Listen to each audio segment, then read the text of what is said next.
कृष्णम वंदे जगत गुरुम। जीवन सुरताल से राजेंद्र अग्रवाल आपके सामने फिर एक नई कहानी लेकर, बहुत ही शानदार और बहुत ही आध्यात्मिक कहानी है। ध्यान से सुने और अंत तक जरूर देखें, जिससे आपको पूरी समझ में आ सके। कहानी शुरू करने से पहले मैं आप लोगों से एक निवेदन करता हूं कि जिन्होंने अब तक चैनल को सब्सक्राइब नहीं किया है या ये जो पहली बार हैं, वो आवश्यक रूप से चैनल को सब्सक्राइब करें, जिससे आपको आने वाली शानदार जानकारी इस समय पर उपलब्ध हो सके। तो दोस्तों, आइए बढ़ते हैं कहानी की ओर। संत रामदास जी जब प्रार्थना करते थे तो कभी उनके होठ नहीं हिलते थे।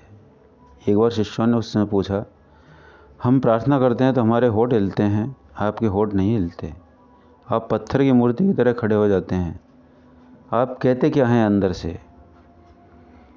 क्योंकि अगर आप अंदर से भी कुछ कहेंगे तो होठों पर थोड़ा कंपन आ ही जाता है, चेहरे पर बोलने का भाव आ जाता है, लेकिन वह भाव भी नहीं आता आपके चेहरे पर।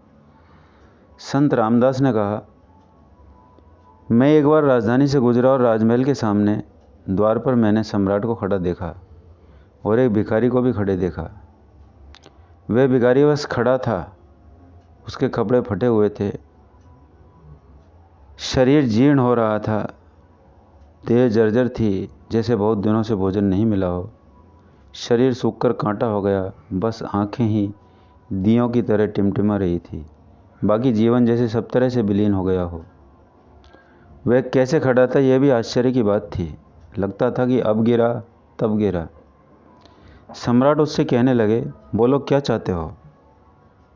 भिखारी ने कहा, अगर आपके द्वार पर खड़े होने से मेरी मांग का पता नहीं चलता तो कहने की कोई ज़रूरत ही नहीं है।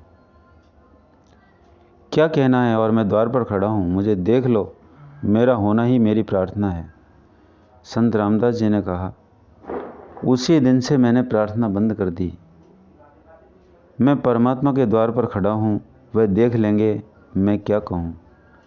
अगर मेरी स्थिति कुछ नहीं कह सकती तो मेरे शब्द क्या कह सकते हैं। अगर वह मेरी स्थिति नहीं समझ सकता तो मेरे शब्दों को क्या समझेगा। इसलिए भाव और दृढ़ विश्वास ही परमात्मा की सच्ची याद के लक्षण है।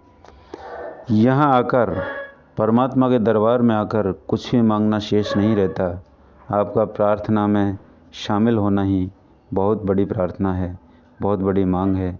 तो दोस्तों, कहानी का भाव समझें, अपने जीवन में यथार्थ में लाने का प्रयास करें। अनावश्यक शब्दों का चयन अपने आप स्वतः ही छूट जाएगा और आपके शब्दों में बहुत बड़ी ताकत आ जाएगी। नमस्कार, धन्यवाद।